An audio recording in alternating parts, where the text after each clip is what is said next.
Today on the LA Food Podcast, I'm your host Lucas Servodio, wishing you a peaceful end to 2023 and well wishes for what I hope proves to be a truly delicious new year, dear listener. Can you believe it's already been one full year and 50 plus episodes of this scrappy little food podcast? And yes, much of it has consisted of Father Saul and I shooting the breeze about television shows and why he hates Lebanese food, but we've also been beyond lucky to speak with some truly quintessential players of LA's culinary scene, from chefs to restaurateurs to reporters and everyone in between. While we've had way too many illustrious guests to name check in this intro, I've done you a solid and put together a compilation of some of my favorite moments of 2023. Honestly, listening back to some of these conversations, I just felt overwhelmed with gratitude for the folks who made time to speak with us this year. You all are what makes Los Angeles the best food city in the world, and the stories, the insight, the passion you shared with us on the podcast make a pretty compelling case as to why that is. So, whether you're new to the pod and looking for a recap of what the heck we're all about, or if you're an OG listener and just want to take a stroll down memory lane, buckle up, dear listener, because you're about to hear from Michelin star chef Jeremy Fox, the Bear culinary producer Courtney Storer, renowned food writers Gustavo Arellan and Farley Elliott, and many more, all in under an hour or thereabouts. You'll even hear a few minutes of Father Saul and I reviewing one of our favorite food movies to come out in recent times, and if your first question upon hearing that is, who the heck is Father Saul, and why are y'all talking about movies? Welcome to the pod, new listener. You're in for a treat. First up is a snippet of my conversation with Gilberto Cetina, the chef behind Holbox at Mercado La Paloma, which the LA Times named the 2023 Restaurant of the Year back in July. In this excerpt, Chef Cetina talks us through the inspiration for Holbox, what him and his staff aim to accomplish at each service, and what the heck goes into making their iconic tostadas raspadas.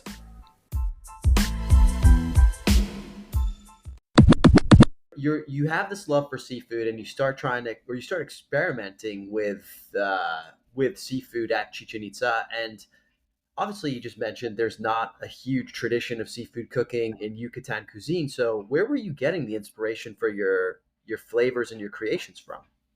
So the original idea for Holbox was to be this little ceviche bar that had three types of ceviches, two or three types of cocteles, and that we would rotate between different types of fin fish and different types of products. But it was really just supposed to be this tiny, almost an annex to Chichen Itza. As a matter of fact, I thought about calling it like just being part of Chichen Itza, like Chichen Itza's ceviche bar.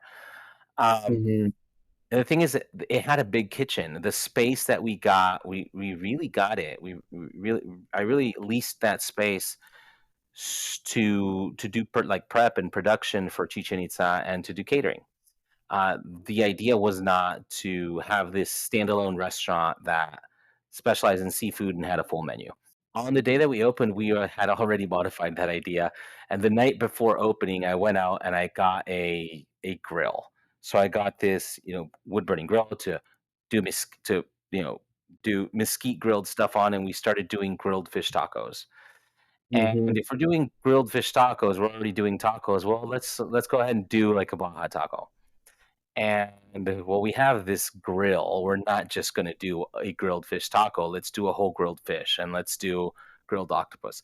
So the menu, started expanding there, and I just had so much fun with the expansions. It was liberating after a lot of time working in the traditional Yucatan kitchen of Chichen Itza. And look, I love that food. I grew up eating it. It's the tons of flavor memories in there, and there's dishes that remind me of grandma and other special occasions. But it's very static. The menu doesn't change, and I found that like Holbox became this little like creative outlet for me to this is like I can do other things, and really quickly started to go outside of the realm of Yucatan style food, and I'm like, well, I want to explore the other coastal regions of Mexico because there's so much, you know, variety, and there's so many interesting recipes and things that we can do, especially here in Southern California, being so close to Baja California. All the product from Baja California is really local. I mean, if we're talking in terms in terms of oceans, it's very much local to us.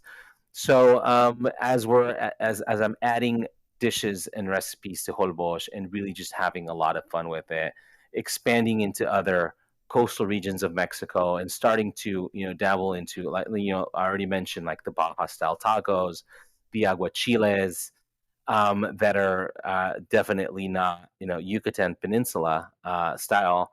Holbox just turned into this concept of coastal regional Mexican food, with just there's only two constants in our, maybe three, but let's say three constants in our food. It has to be Mexican. It has to be anchored in traditional Mexican recipe. From there, we give ourselves a little bit of creative freedom to play around with it, but it has to be anchored that way. It has to be made with local Southern California. Most of the time, local Southern California. We do use Mayan octopus from the Gulf of Mexico, and there's something else. Oh, we use branzino also, which is not local at all, but it is a solid fish that people love, and that's why we have it on the menu. And then number three, it has to be things that are exciting for us as cooks, and I think that's one of the most important ones, is that we need to be excited about the ingredients. We need to be excited about the processes that we're doing. We need to be excited about what we're doing on a day-to-day basis to kind of continue the growth and the forward momentum of our kitchen, but also so we can kind of transfer that excitement over to the guests. And I find that the the more the more excited my team is about either a new ingredient or a new process. Let's say, I don't know, our tostadas raspadas that we're doing now. It's just a tostada, right? But it's a really cool tostada for us, and we're super excited. And as I'm doing rounds and walking down the ceviche bar, I always hear my staff, you know, and I see them showing the tostadas and doing the motions, showing the guests how we make them. Are you familiar with the tostada raspada? I've read about tostada de la espada. So tostada suffered kind of the same fate that bread did with Wonder Bread. It just became it comes from a bag. It's in every supermarket. It's cheap. It's unimportant, right? And it's everywhere. It doesn't really matter. The tostada espada is a style of tostada originally from the state of Jalisco. You spend a lot of time making it, and you starts off as a fresh ball of masa, exactly the same ball of ground up nixtamal that you use for a good handmade tortilla. You press that, handmade tortilla, it goes on the comal.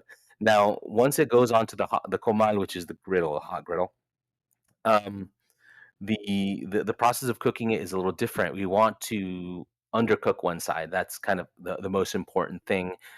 Slightly overcook the other side. So there's only one flip, and it's a very quick flip. It's for a few seconds, right? Like 95% of the cooking is on one side. So when we take this tortilla off the comal, essentially we have a slightly crispy bottom and a raw top. And then that tortilla goes on to the metate, which is the traditional Mexican volcanic stone grinding table or device that you use to grind up your nixtamalized corn to make masa, or let's say your chiles and ingredients for a mole.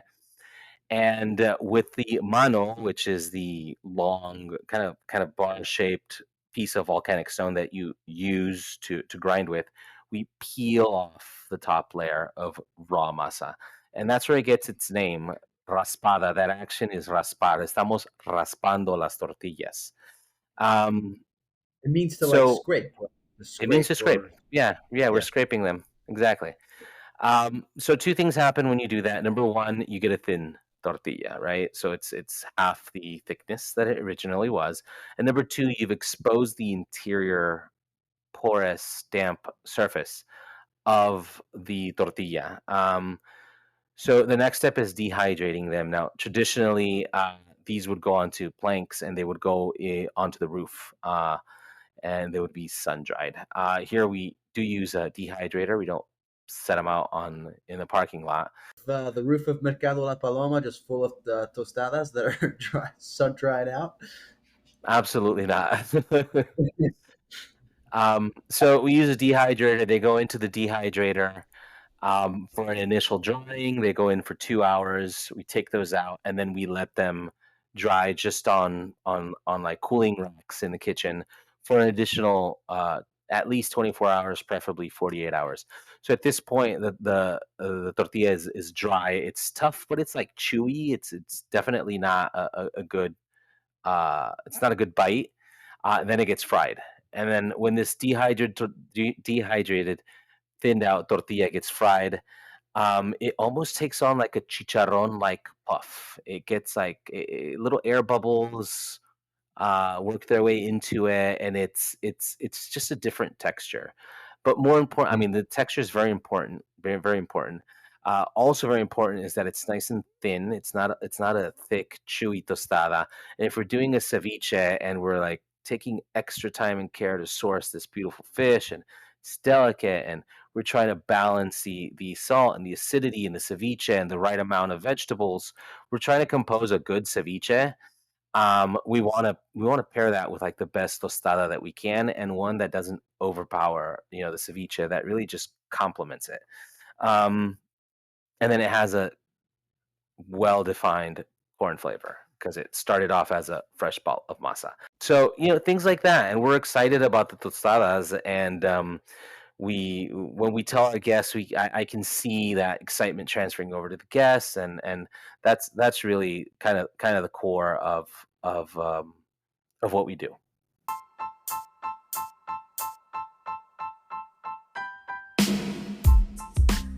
Beyond well established chefs like Gilberto, one of my favorite parts of hosting this podcast has been speaking with up and coming chefs who maybe have a wealth of experience honing their skills in the industry, but who are only just coming into the spotlight with their own concepts and ideas. No conversation had quite as many twists and turns as my conversation with Diego Argotti, the mastermind behind Poltergeist in Echo Park, which Esquire named one of the country's best new restaurants of 2023.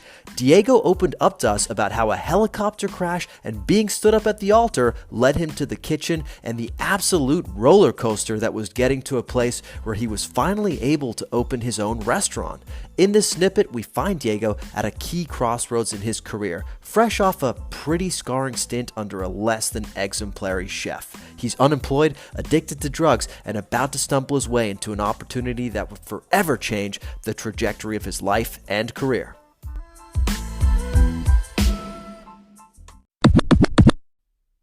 The sous chef there was making pastas, and I made this oxtail dish, and she was like, yo, there's this dish called Coda la Vasanara that has chocolate in it, and it's a Roman dish because the meat would rot, and they would like put chocolate in there. And she was like, yeah, my old chef she kept on talking about her old chef who was like Jewish and Israeli and would teach her this stuff, and he's opening up a new restaurant. I had no idea what she was talking about. But I saw her pastas, and then I remember there's a restaurant called Red Hill in Echo Park, and that's where I met some of my best friends. But I was sleeping outside of a parking lot in my car at the time, and I was a prep cook. In the morning, it was a really hard time in my life. I think I didn't show up to work once because I had a 5150, and I tried to kill myself, and I go back to work with a bandage around my arm, and I washed dishes with one hand for 2 weeks. It was a really, really, really hard time. And then I found a place, with some really close friends and some people that are still part of my life now. And we just cooked food, and it was a very beautiful thing. And I never really wanted to go back to like fancy restaurants again.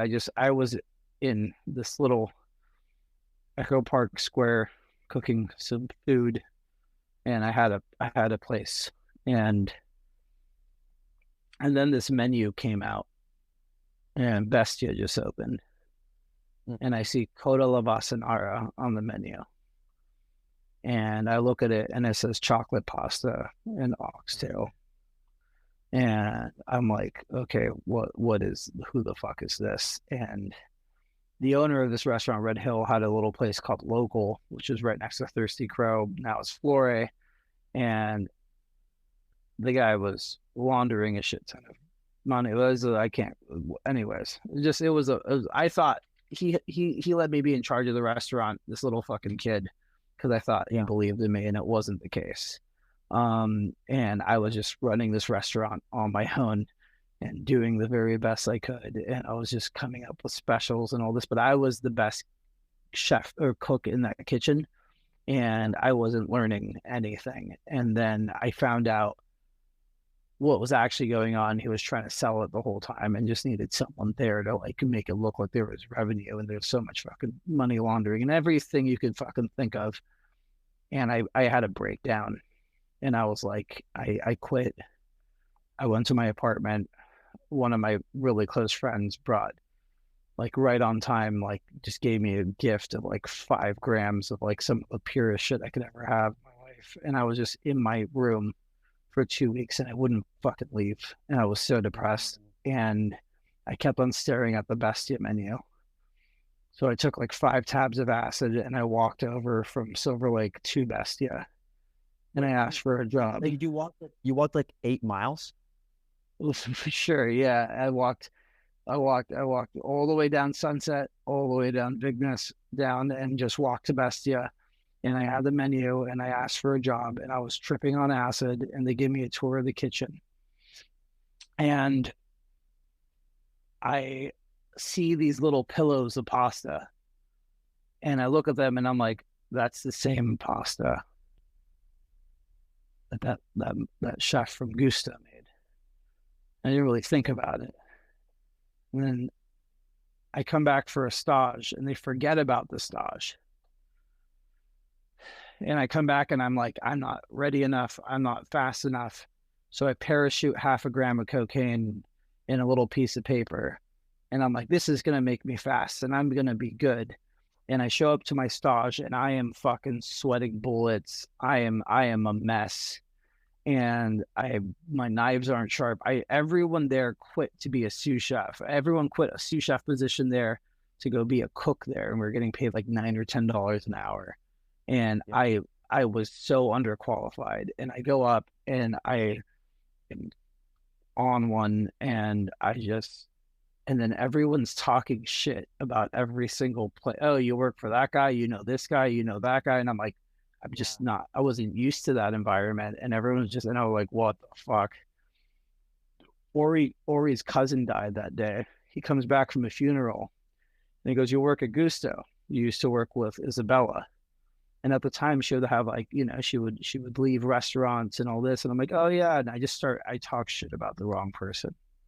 And I'm like, oh yeah, Isabella. She leaves everywhere. And I was just like, look, I'm going to be cool like you guys. And he looks, and he's like, Isabella worked with me for 5 years. She was someone I care about a lot. And then he just like, I was done. I'm not going to get the fucking job. There's no way. So then I also love pastries. And that's why I would stage with a pastry chef at Red Hill. And when the Budino tart came out, I saw Genevieve, and I'm literally like 0.5 gram of cocaine, whatever the hell else I was on. And I go up to her, I'm like, hi, I just want to say I really appreciate what you're doing with the Budino tart and the play on it, and blah, blah, blah, blah, blah, and chocolate. And she goes, who are you? And I'm like, my name's Diego. She's like, you work here? And I'm like, no, I have a stage, and it's not going really well, but I just wanted to like tell you, thank you. And then I just went back, and I had to cut lamb necks with Ori. I had no idea what to do. He was just giving me projects to like go fuck myself. And I just I finished the stage. I was running around. I was sweating bullets. And he sits me down, and he has a paycheck, and he says, look, you're not gonna, I can't hire you. They're only working, they're only open for like 5 or 6 days. They'll close at like 10 or 11. And he's like, I'm about to open up. They're doing like 200 covers a night. And like, he was just like, I'm about to open up everything and change the restaurant and just really keep on pushing. And he goes, I don't think you're going to make it. And he gives me a paycheck. And then Genevieve comes out and it's raining outside. And he goes, I need to talk to my husband. And they're just arguing. And I'm sitting there really awkwardly with some other sous chef. They're just watching everything. Because Ori said, you should watch this. This is a good learning experience.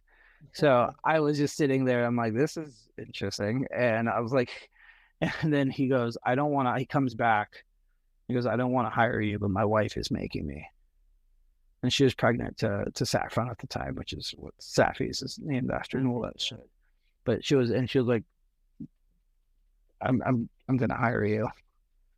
And he goes, you have 30 days. If you fuck up anything at all, you're fired.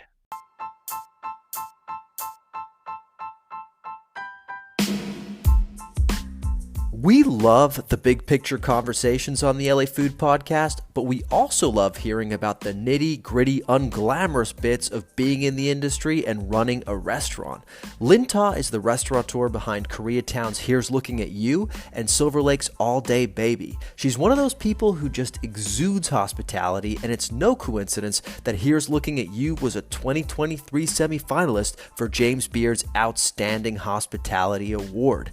In this snippet, Lynn talks us through the process of opening Here's Looking at You, how she dealt with the nerves on opening night, and what it felt like to score a positive review from the late, great Jonathan Gold.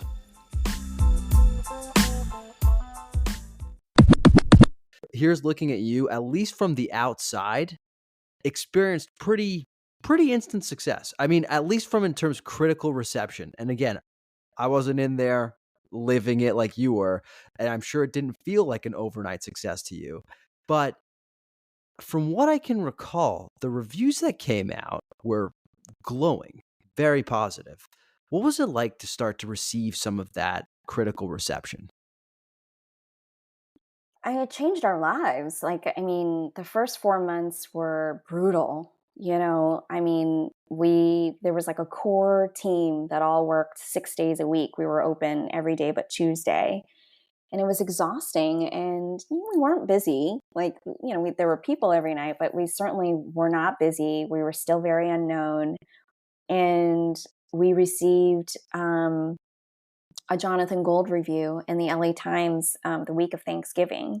And I mean, it was deeply emotional. And so then for us was like finally a taste of possible success. I mean, and then we were just so exhausted and running on nothing. But it felt very rewarding to feel so seen. Jonathan Gold was such a gifted observer and restaurant lover. And it was incredible to see him, pay such meaningful attention to dishes, but also our cocktail program. Jonathan and I did not know we were going to have or be passionate about a cocktail program. And when we ended up getting this, not a surprise, but we were genuinely surprised to receive this liquor license. We just weren't sure if we would get it approved. So then we had to frantically put together a bar program, find someone to be in charge of it. And Alan Katz and Danielle Crouch were our bar directors, or they were like our consultants at the time. And we had a team, and they were just so special. And, I still remember the cocktails that Jonathan Gold and his wife, Lori, ordered in the lobby because their table wasn't ready. And I remember everything. And, and then I remember their second visit and then their third visit and where they sat. And when he was on the radio and this drink that he talked about it, I remember all of it. And because I'm grateful for those moments, because we probably wouldn't be here without it. It is always mind-boggling to me the effect and impact that critics have on restaurants and their livelihoods. The stories of Jonathan Gold alone and the impact that he had on restaurants like, Mariscos Jalisco or Meals by Jeanette, all of those restaurants that literally can trace their success to his review. Real quick, what do you think about that? The power that critics obviously worked out well for you, but it doesn't work so well for some restaurants. Like, what do you think of that? And how do you think like in this era of like blogging and influencing that's changed? Anybody with a level of influence, meaning people pay attention to what they think and say, um, in a way can have impact or influence or responsibility towards anything because people are paying attention to what that person thinks or feels and sees. So, a critic's responsibility is to research and locate restaurants that they think are worthy enough to spend actual money on, ink, space on a website, space in a newspaper to discuss. Um, I think great critics, I think, are very valuable because I think they do take exceptional time and consideration um, to talk about a space.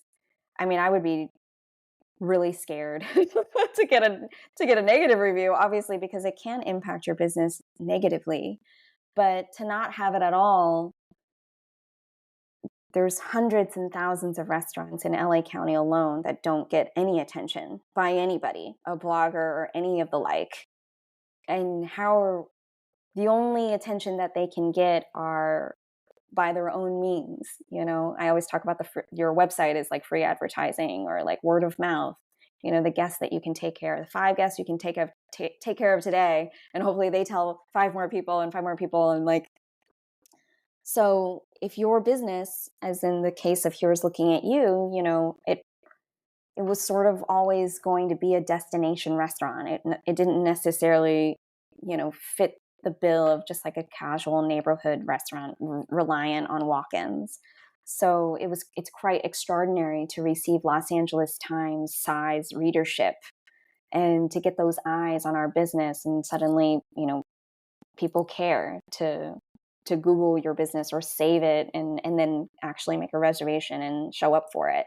So I think it can really change a lot of people's lives for good. I always, based on my background, it's important to me that people write with integrity and truth. I think it doesn't always happen, but I don't necessarily know if all press is good press, as the saying Yeah, goes. I don't quite remember the saying, but that's it. There's yeah, all is press is it? good for yeah. But like, I think every restaurant, and maybe in other facets of the world and other professions, but we're all trying to fight to be relevant because we're all trying to fight for an audience, someone to listen and to Yeah. hopefully feel influenced to support you.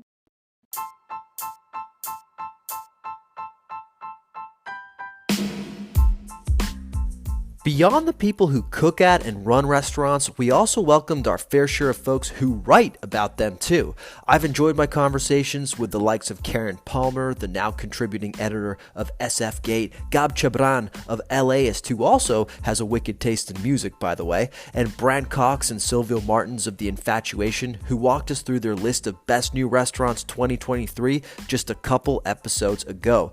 The cool thing about talking to journalists is that they're used to being the ones asking the questions, not the ones answering them. For many of them, the LA Food Podcast is the first time they've ever been interviewed about their lives and careers. That was certainly the case for Gustavo Arellano, now of the LA Times and former food writer at OC Weekly, who told me our conversation was the most in-depth interview he'd ever given.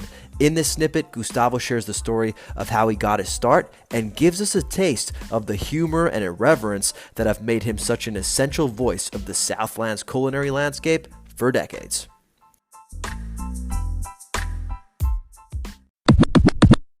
What do you mean? You tripped on it, or you came across it at the library, or what? Even better, I found it in a garbage can. Like, I was volunteering on a political campaign in 2000 for someone who ended up getting elected to Santa Ana City Council, turned out to be terrible, and now is a terrible judge, but that's a whole other conversation. Um, but it was late at night, I was volunteering, and I go to throw something in the trash can, and there was a big newspaper that I had never heard of before called OC Weekly. And I always love to read publications I've never heard of, and I never heard of it, so I picked it up. It turned out it was its April Fool's issue. So the entire thing was like an issue of The Onion. So every single story was fake. I already knew what The Onion was. I don't even know how I encountered it, but I loved parody. I loved satire. So I'm reading this paper and I'm like, oh my God, this is such a funny fucking paper. Like they're really doing these stories. Like what's going on? And then to relate it to food, they did a column called Five Latinos We Really Like. And all the people there were either bona fide white supremacists, self-hating Latinos, and one of them was the Taco Bell Chihuahua dog. And this was, of course, now we look back fondly on this on this marketing scheme, but this was at a time where he was very controversial, where people thought, especially Latino activists, is like, really, we get no representation except the talking Chihuahua who says, "Yo quiero Taco Bell." Like, no, no, like we're not going to do this. So I wrote a fake angry letter to the newspaper or to OC Weekly because I read this. I got it for what it was, which was satire. I thought it was brilliant, but I also knew that there was going to be a lot of self-serious people who were going to think the story was real. And so they were going to be angry. And that's what happened. So I wrote my letter saying, how dare you do this? And you didn't include this particular woman who was one of the authors of Proposition 187, the notorious anti-immigrant ballot initiative from 1994. So they published it, and they published it next to the letter of a Chicano studies professor from Cal State Fullerton who truly was upset. So I thought, I punked OC Weekly. So I reached out to the editor. He's like, no, we knew it was satire, but you wrote it well. I read it now. It's way over the top, way, way, way over the top. But since I was working on this campaign or volunteering on this campaign, I asked the editor, his name was is still Will Swaim. He's obviously not at the OC Weekly because it no longer exists. But I asked him, how can I get you folks to cover a story? And he explained to me the procedure to do so. And to make a super long story short, I eventually fed them a lot of great story ideas. They asked me to start contributing to them. And one of the first contributions was food because I published a political piece. That was my very first one in November of 2000. Then the second time I came out, it was a cover story, so big feature about lucha libre in Anaheim, but it was also about a restaurant review of a Thai restaurant near my home, which is still there, called Win Thai Cuisine in Anaheim. And the editor, he like, I learned that was my journalism education. I had no journalism education beforehand. I had written at the high school paper at Anaheim High, but they canceled it after 3 issues because they got mad at what I wrote just because the administration was stupid. But again, that's a whole other conversation. But something about my food writing really caught the eye of Will and the other people at the paper to the point where, remember, my first article was November of 2000. By the summer of 2002, so basically a year and a half later, they had asked me to be their full-time, part-time food critic. So in other words, I was the food critic and I would write a column a week, but I was a part-timer, so it was like freelance that way, which to me, I still can't believe.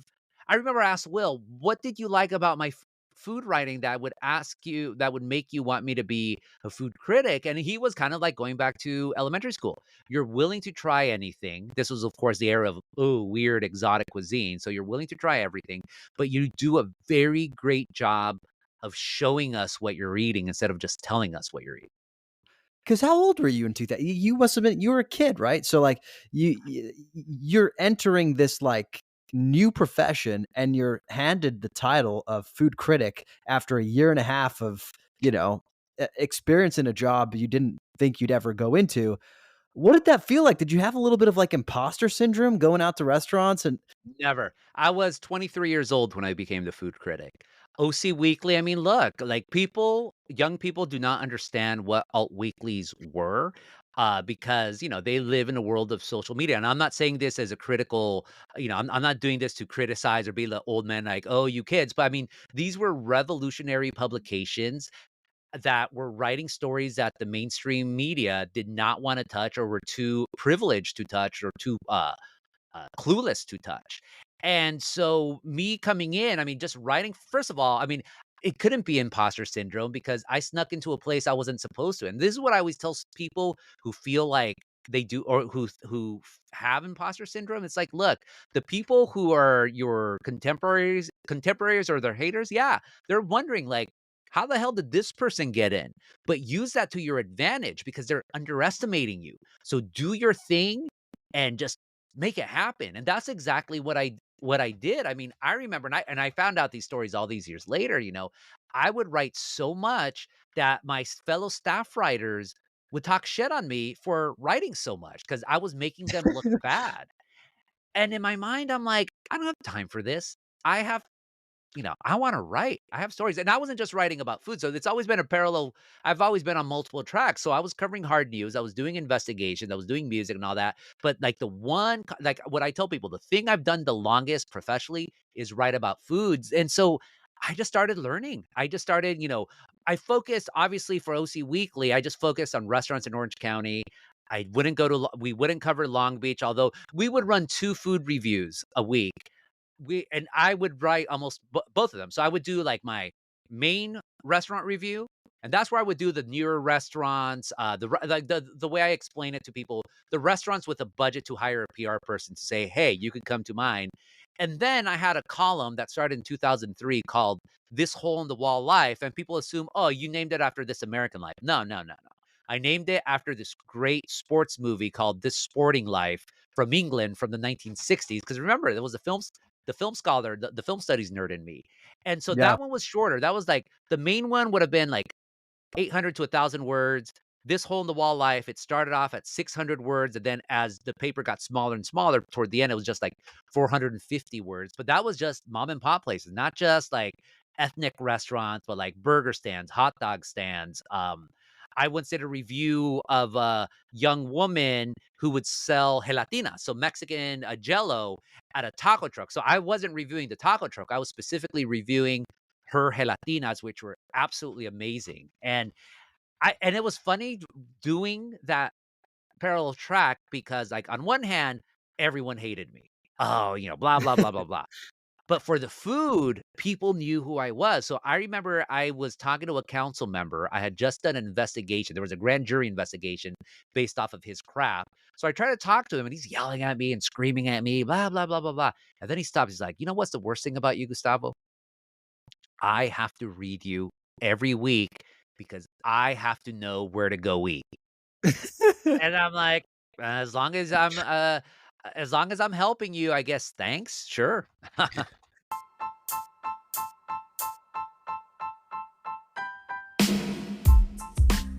Another thing I love about talking to food journalists is asking them about the changing landscape of food media in LA and beyond. Farley Elliott joined the podcast shortly after announcing that he was leaving Eater for a new gig at SF Gate.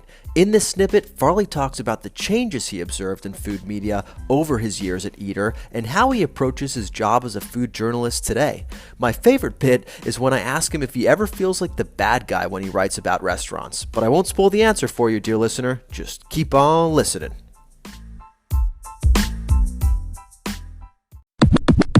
I don't know how long you've been in Los Angeles or been sort of thinking about food and food media, but pre-2015 Eater was a very, very different beast. Do you know this era of Eater? I was around and following it, but can you remind us what Eater was like back then? So there were a ton of other competing outlets at the time, not only the Los Angeles Times, LA Weekly, which still had Jonathan Gold, but magazines and Guilt Group and Urban Daddy and just a bunch of places online where people would go and have their stories told. And so Eater was much scrappier as a necessity. They would run up to a window that had a piece of paper torn off of it, and you could peer inside and see what was under construction and take a photo with your phone and then run that about this place being under construction. Like, it was just madness in an early kind of internet bloggy way. And some of that was really positive, and some of it was also a little more negative and a little snarkier, the way that the internet writing was at the time. Eater, and this doesn't get talked about that much anymore, Eater across the board used to have a eyebrow, like a sort of type of story that we would run, called Death Watch. Restaurants that were still open, that you would be like, this restaurant is doing poorly and is going to close. Like, before it even closed, just crazy, the more like bleeding edge of what the kind of snark internet used to be. And so I think really, and part of the reason I was hired at Eater in 2015 was just to like try to be a nicer guy. I had already Yeah. built relationships within the community. And if I could get those people to believe positively that Eater had something to offer in an audience that was curious, that maybe we could sort of turn this thing into something slightly different. And that's not to say that pre-2015 or pre me getting there, Eater was bad. That's not what I'm saying. Only that Totally. like we were able to steer in a slightly new direction that I think elevated the brand to what it's become in Los Angeles now. They're like, if this quasi-Canadian dairy farmer can't make us nicer, then nobody can, pretty much is what they And thought. and I'm going into every restaurant just shouting "good" and "you" as soon as I enter. Good and you. Good and you. No, that actually, what you just said about Eater, it's something I don't think about often because of how evolved Eater has become today. When we're looking for news to cover on this podcast and just discuss, Eater does seem to be the place where we get most news because they do still have a knack for breaking those stories. But I remember reading in David Chang's book that came out a couple years ago how much he hated Eater when it first was on the scene. Probably, and it has to do probably with the approach that they were taking back then, which Absolutely. makes sense given what the internet was like. It was very much the Wild West. Yeah, pre-Gawker collapse, like the tone was just very different. And I think that Eater was the sort of snarky blog person on the block that really wanted to cover stuff to death. I mean, we were writing in those early days, I was writing sometimes 5 or 6 stories a day, a couple hundred words, you'd shoot it up, and you wanted to, the term at the time was flood the zone. I wanted to cover something so much that there was nothing else for any other competing outlet to cover. So our audience would come to us as a baseline. The other places would stay away, and you would build relationships with people that mattered within the space. Sometimes you would have to burn those bridges because it was necessary for a story, but often enough, it would be mutually beneficial that everybody could win. We had an audience that craved it. We had operators that wanted to have people in their building, and we had stories that we wanted to tell. And that's not to say that anybody is in bed necessarily with anybody else, only that it works for all parties, so why not? Yeah. So how did you see Eater's coverage and approach evolve over the time that you were there? And today, what do you think distinguishes Eater from the other publications that people have available to them? Yeah, I think primarily for me, I operated in 2 streams, one of which was let me cover all the news all the time. Let me be the person who knows everything. I've talked about this before, but I operated for years in this triangle sort of setup. Again, very analytically minded here. The first part of the pyramid was like I wanted people, operators, workers in restaurants, other diners to see me in these spaces, spending money, being a nice person, right? If I walk into a restaurant and somebody goes, this guy's going to demand a free meal, there goes $120. Like that sucks and is bad for business. You don't want to work with somebody like that. The second part of the triangle is like I want people who read the site to see my name and to think that we do a good job, that we cover stuff well, we cover it before anybody else, and that we're consistently around doing the coverage that they're looking for. And the third part of that triangle is I want owners and operators and people in the know to think that I'm good enough at my job journalistically that I could figure out your secret anyway, even if you don't want to tell me. So if you like me, you think I'm a nice guy, you think I'm good at what I do, and you're maybe like a little bit hesitant to screw me over or a little bit afraid of the abilities that I have, then you'll just come to me directly and we can have a much better working relationship together. So that was really my baseline for years and years. We have a dining budget at Eater. My job is to be out 60, 70 times a month, sometimes more, putting a business card in Wow. people's hands and just eating like crazy. What is unique about doing that in the food world? Yeah, I think there's definitely a much more in-person element to doing it in the food world. A lot of times the people that you end up getting to know and talking to and building relationships with are people that you are seeing across a dining table or seeing across a kitchen.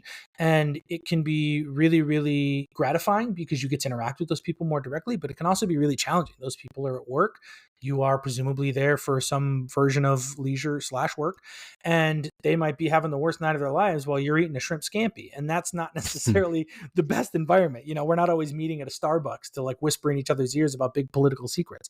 So it usually what I have found is the winning attitude is to approach people with honesty and integrity, to let them know who you are and what you're about, and to keep showing up, even if one story or one version of a story gets told somewhere else because that person decided to give it to the LA Times or the New York Times or whoever.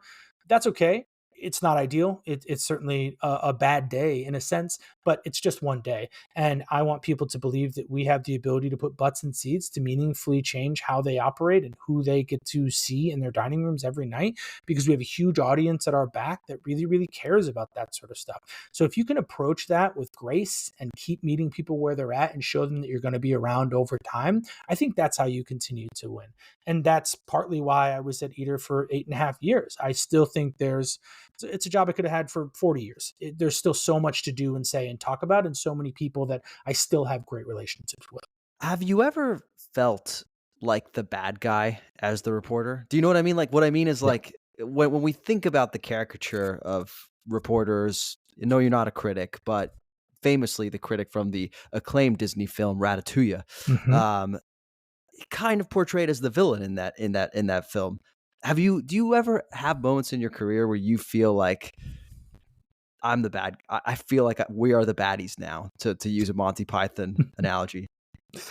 I wouldn't say we are the baddies in the sort of largest sense possible, but yeah, not every day is a win. Not every day feels beautiful and great. And I think, unfortunately, in the journalism landscape, if all you are ever doing is writing really nice stories about people, you're ultimately doing it wrong. And that's especially true if you are covering a day-to-day news beat. The reality is there are lots of bad people, some of whom we know about, many of whom we do not, who operate in these spaces that we cover. And when we come across those people, it is an obligation that we have to meaningfully discuss what those people are up to. It's a truncated version, I guess, of like comfort the afflicted and afflict the comfortable, but it's still true in food or politics or anywhere else that obligation exists. And I have restaurants in Los Angeles that I'll never go back to, that I would be kicked out of probably if I went to. All of that is just part and parcel to the gig. Most of my days are spent meaningfully getting people to understand that there is more to eat in the city than they probably realize. And sometimes it's people who are really crappy to each other, to the world, or to their workers. And that's just part of the game.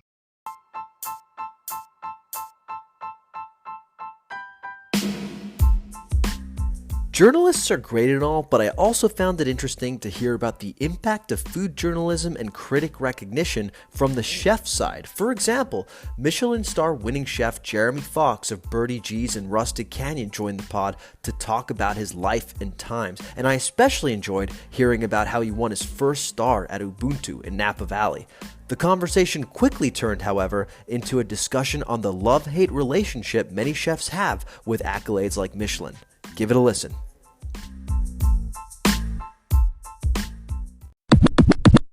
You famously led Ubuntu to its Michelin star, right? And I'm always curious about how that actually works. And this may be an extremely dumb question, but when you first got to the helm of Ubuntu, is the Michelin star something you as a business are setting out to accomplish, or is it something that just happens? No, I had no aspirations of a Michelin star. Moving to Napa, which is a small town. It's at the time I think the population was 70,000. And I lived 2 blocks from the restaurant. That was my attempt at getting out of the rat race and slowing down. So yeah, I did not plan on a Michelin star. It took until my second year to get that, and even then it was a surprise because our check average was $40. We were probably the least expensive Michelin starred restaurant, and I guess it didn't seem possible to me that our little vegetarian restaurant would garner such an accolade. But in 2009, we did receive the star, and which was great. But what was really special about that day is that 2 of my best friends also received their first Michelin stars that day. So it was cool because the 3 of us all got it, and it wasn't like one of us didn't get it. So we had to be like, "Oh, I'm sorry," like we all got it. So it was like it was pretty sweet. Yeah, it's not one of those situations where you have to be to the third guy like, it's not that great, man. Don't worry about it. It's overrated. Right. You actually got to celebrate it together. Yeah, that was really special. That's cool. That's really cool. And so, you talk about the 2009 Michelin star. You got other incredible accolades with Ubuntu, including New York Times named you one of the best restaurants in America at some point, if I'm not mistaken. Yes. Jonathan Gold wrote really nice things or said really nice things at some point. Yet in your book on vegetables, you also talk about how there was a difficulty of actually getting butts in seats to use a not so glamorous term. What does that feel like for you as a chef? Like to get these accolades, but then to not be getting sort of the foot traffic or the people that you expect to get when you have those kinds of accolades. It's frustrating, and I wish I could say that wasn't still the case, but I do still feel that way. Both of my restaurants, Rustic Canyon and Birdie G's, definitely need to be busier. Can stand to be busier. Have the space to be busier. So it does give me kind of a love-hate relationship with any kind of attention or accolades, because there's part of me that wants to just be left alone. But there's the part of me that knows that certain accolades should help with business, though they don't always, unfortunately. I don't know. My wife says with me and the kind of the attention, it's like, fuck you, leave me alone. Fuck you, leave me alone. Pay attention to me. Fuck you. Pay attention to me. Leave me alone. Pay attention to me. So I think that's definitely part of it.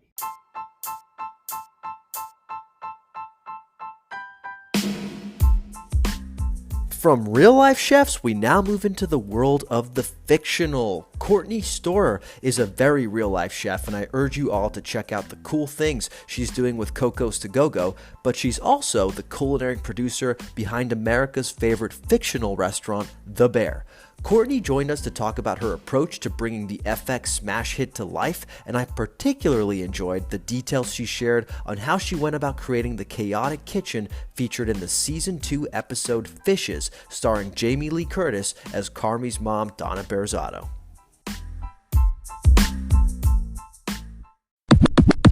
Well, I think a lot of people's favorite episode of this season, of Season 2, was Fishes, episode 6. It was the epic episode with all the amazing guest stars. First, I got to ask, what was it like to be on set that day with all, with Bob Odenkirk and Jamie Lee Curtis, Well, it's super surreal. I was blown away at how excited everyone was to be there, the excitement that you felt, and then also the reality that this was a pretty intense, serious episode. So there was kind of like this excitement matched with this intense emotional excitement, but fear a little bit. Working with Jamie was amazing. Like, she is just a force. And I just was like, whoa, like seeing her. But I also was so busy creating the chaos in that kitchen. We had, and I had such an amazing culinary team that day, but it was like, I needed bronzinos, potatoes, rapini. I was doing all these meatballs and red sauce and sauce. It was just like food everywhere. And Jamie was such a good sport. And I was like, we're not doing ribs, we're doing this. And so like the script was changing because I was changing the menu, and Chris and I were putting some fun stuff in the mix. So it was chaotic, but I remembered with season 1, just how much the smell of the food adds to the environment. And I wanted things to smell really good. So I made everything from scratch, and we brought in some really beautiful food and some pastries to complement all of that. So it was a fully stocked kitchen, and the crew was taking nibbles all day. That's the thing on the Bear, everybody's nibbling. So everything needs to taste really good. Otherwise, I'll hear about it. So it's a great exercise in catering, because I'm constantly like doing this large volume format foods. But as intense as Seven Fishes was, it really felt like art therapy to be able to just make a mess and go into an experience that has some complicated memories for me and make it a joyful thing was kind of cool. Yeah, I was going to ask, did you celebrate the, I'm assuming you did because we talked about at the start, but was Seven Fishes a part of your upbringing too? Version, I would say when we would have those big seafood dinners, it was kind of Seven Fishes-esque, but we never called it that. Similar to your family, it would just be like for Christmas, you would have like a lobster, crab, or something really extravagant. And then obviously over the years, like my family had a huge crazy blow up, and so that stopped happening. So I started cooking to kind of bring those memories back a little bit. So yeah, we stopped having the Seven Fishes for that reason, because it kind of went crazy, and then never really went back since. So it was tough to have that kind of memory, a Yeah. reminder.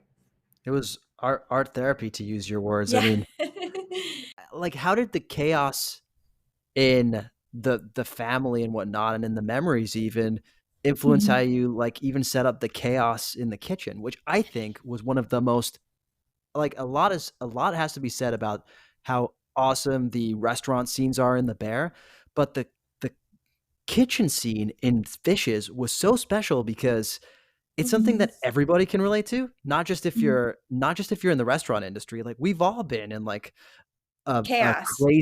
crazy like toxic relatives kitchen or something, right? Yeah. Like, we've all felt that. We've all felt like we're intruding in someone's space, like all that. Like, what was that like to create that specific kitchen?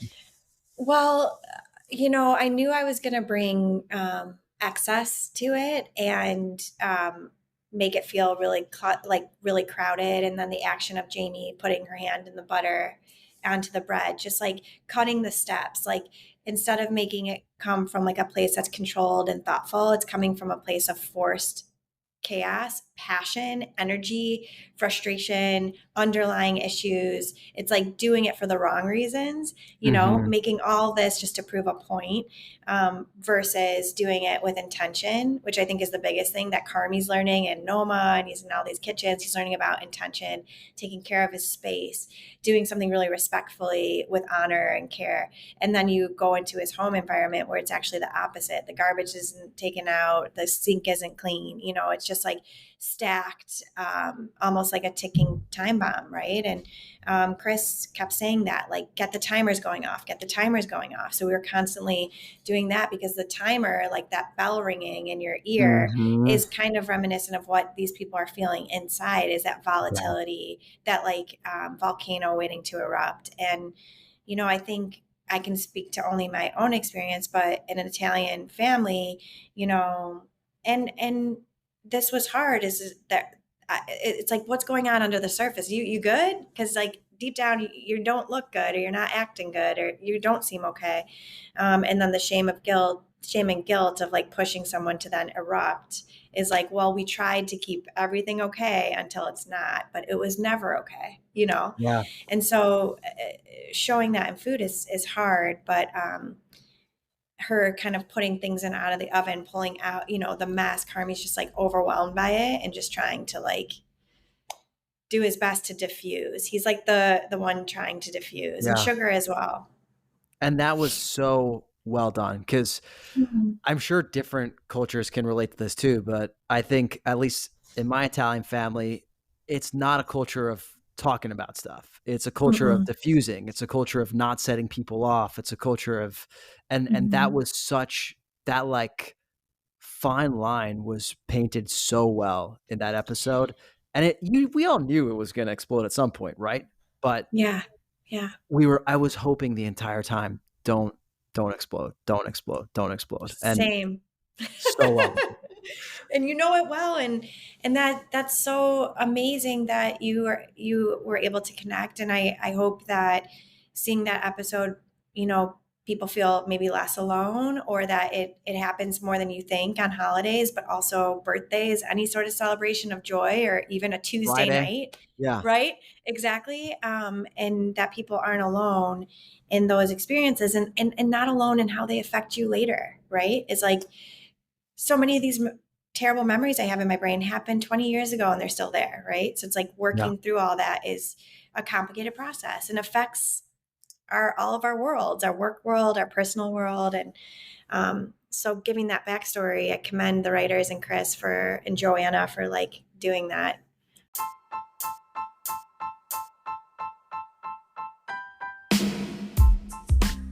So, as you were able to gather from that last snippet, dear listener, we love TV and film on the LA Food Podcast. After all, this is the LA Food Podcast, so it's not uncommon for co-host Father Saul and I to chop it up about all kinds of food-related entertainment content, whether it's well-established favorites that we follow closely like Top Chef, or new kids on the block that we review for the first time like 5-Star Chef on Netflix or David Chang's Secret Chef on Hulu. In this next snippet, Father Saul and I share our thoughts on The Menu, the 2022 horror comedy starring Ralph Fiennes and Anya Taylor-Joy, in which a fine dining chef kinda sorta loses his mind. I chose this snippet because it's a throwback all the way back to the second ever episode of the LA Food Podcast, and while I think our style and recording quality has improved quite a bit since then, I thought it would be fun to show you just how far we've come.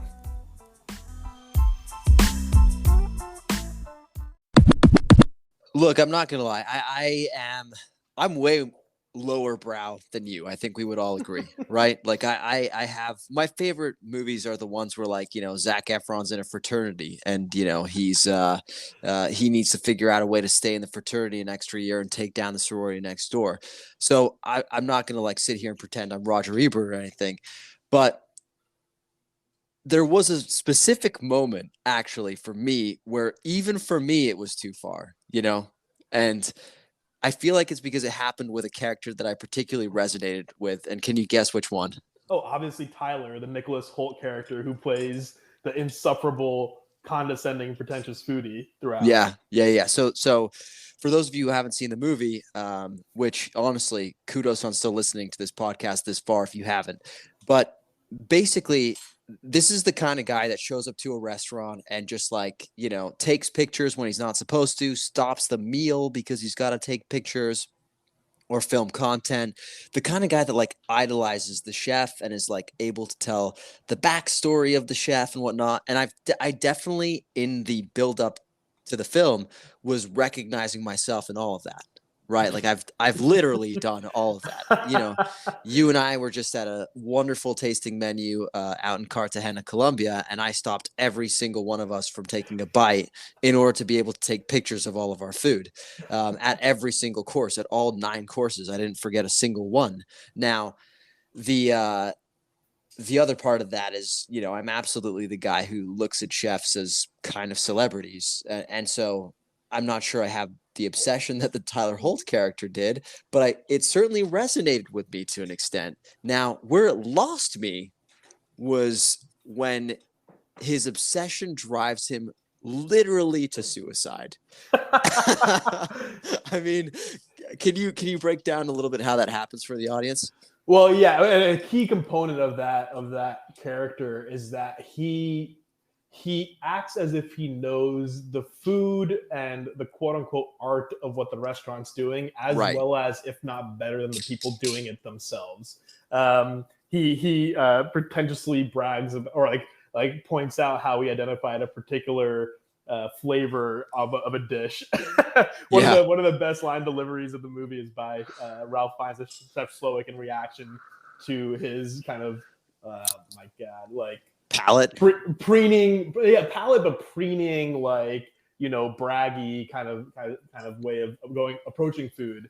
And so eventually, as his punishment, because again the movie is in some way a revenge of Chef Slowick against all these different characters who eat his food, the chef makes Tyler, played by Nicholas Hoult, cook for the restaurant, then tells him that Nicholas Holt's character is the reason why all the mystery has been drained from his art, whispers something in his ear that the writers were too cowardly to actually write out and show the audience, and then the character kills himself.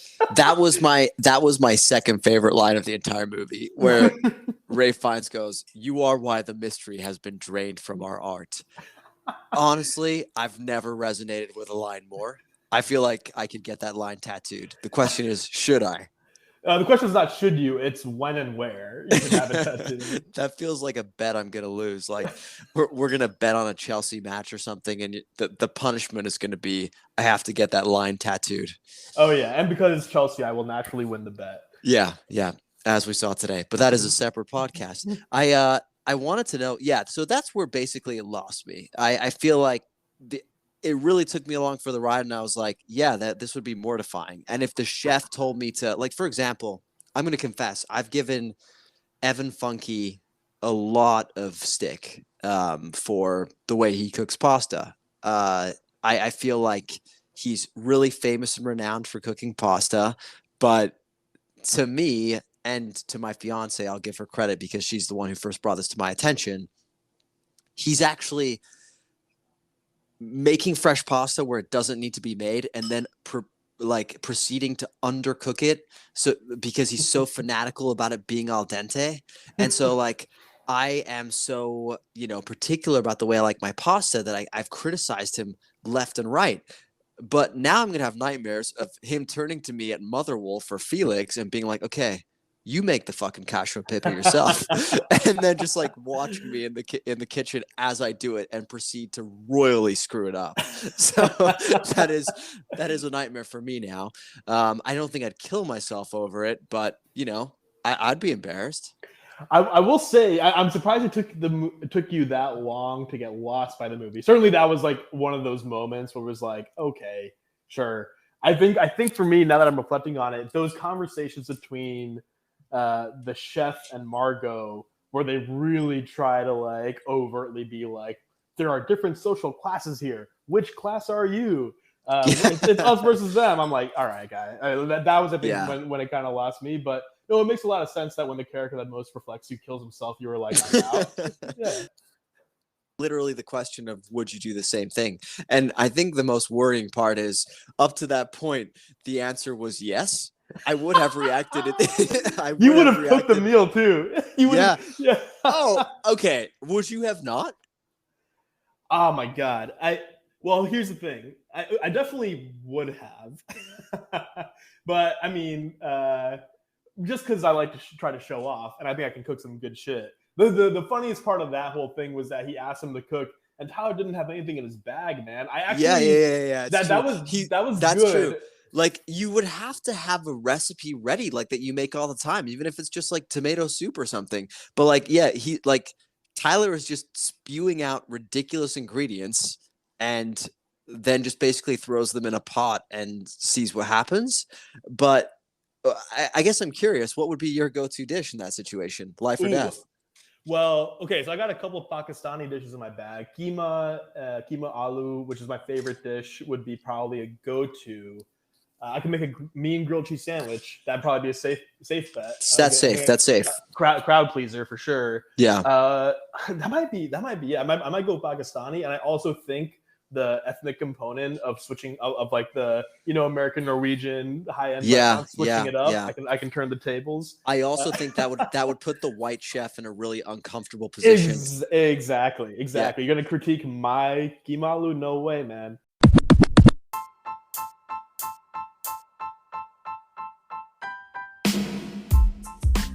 And that's all she wrote, dear listener. But of course, if you want to go listen to our old episodes, they are available wherever you listen to podcasts. So please, please, please go check them out. Thanks for listening to the LA Food Podcast in 2023. It means the world to be a small part of this incredible food city. If you like what you heard today and want to give me the best stocking stuffer of all time, please consider leaving us a rating, a review, or a follow wherever you listen to podcasts. You could also just mail Father Saul a lump of coal. Lord knows he deserves it.